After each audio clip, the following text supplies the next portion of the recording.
Meanwhile, in China, authorities moved quickly away from zero COVID, but the World Bank just cut its growth forecast for the country, and much of the population remains vulnerable to the disease, with fears the reopening could lead to 1 million deaths and the emergence of new variants. Joining us to talk about all this, Kyle Bass, Hayman Capital founder and CIO. I didn't even think about that, Kyle, but when viruses are mutating, if we do get a surge in China after they've taken the zero COVID policy off, you could see incubating in millions of people. You could see a variant come about that the rest of us are dealing with again, I guess. That's another downside to what has been a flawed policy from day one over there. Yeah, I mean, good morning, Joe. I think that we've already seen maybe some of the worst respiratory sicknesses in the U.S. in this early part of the flu season this year, between RSV and flu and COVID and whatever else is going to come at us from the virus perspective.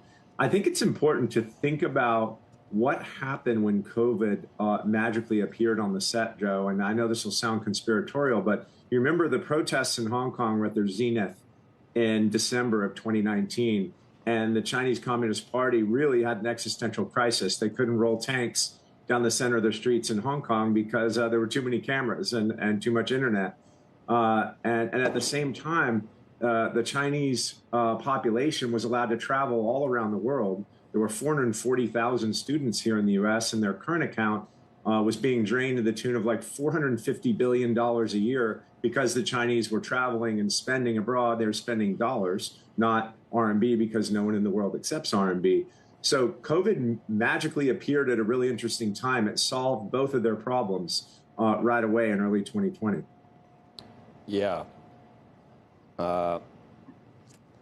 Coincidence is not cause, but that certainly is interesting to point out, Kyle. Do you at this point have other ways of trying to determine what's really happening in China in terms of how many people are dying from COVID right now? I mean, what they say? They said 5 in the last 24 hours or something. Are there other things you can look at that could give us a better idea of what's really happening on the ground? You know, a couple of the news services are paying attention to hospitals and crematoria in China being completely overloaded, bodies in the the aisles of the hospitals, and the crematorias are being overrun. I mean, they don't have enough hospital beds to have a proper outbreak. That's why they've been, welding people shut into their apartment buildings. It's not really a great place to live if, in fact, your government's going to weld you into your building. So when I think about the, quote, official death tolls coming from their government, just remember the official death toll of the Tiananmen Square massacre in 1989 is still 0. So you're only going to see the numbers that the government wants you to see. Do you have a reason to believe that it's going to be just millions and millions of elderly people at this point, Kyle? Is there any way around that? If you just look at if it's a totally virgin population that hasn't either seen a vaccine or the virus itself, it seems like once it got started, it could affect a lot of people in a really horrific way.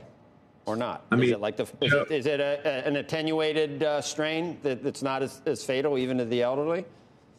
You know, Joe, again, I'll say something that might be controversial. If you go to the WHO's website and you look at their infections, cures and deaths country by country, and you start to try to isolate a specific genome, whether you're looking at a North American genome or whether you're looking at an Asian or European genome, if you just break it down, either there's a massive underreporting of deaths in Asia, or the virus doesn't have the same mortality rate in different cohorts of genomes. And it looks like the Asian genome has been spared pretty much across the globe from excessive deaths of COVID. Now, whether that's a coincidence or the disease works in different genetic ways, I don't know. I'm not a geneticist. I'm just a financial analyst. But just go to the WHO's website, download the data into an Excel spreadsheet, and start manipulating that data. It's really interesting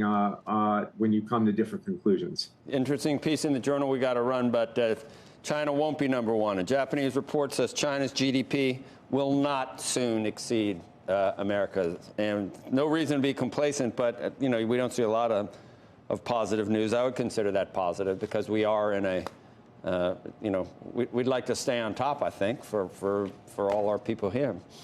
Yeah, I mean, Joe, just think about, we give China the benefit of the doubt. We convert their RMB-based GDP into dollars at an artificial rate, right? Meaning they have a closed capital account. Their currency doesn't freely trade, and we freely convert their RMB-based GDP into dollars. So I think if the Chinese kind of population writ large were allowed to, let's say, travel, invest, and spend money freely in a freely convertible and tradable RMB, let's just say their GDP would be roughly 40% below where it is today.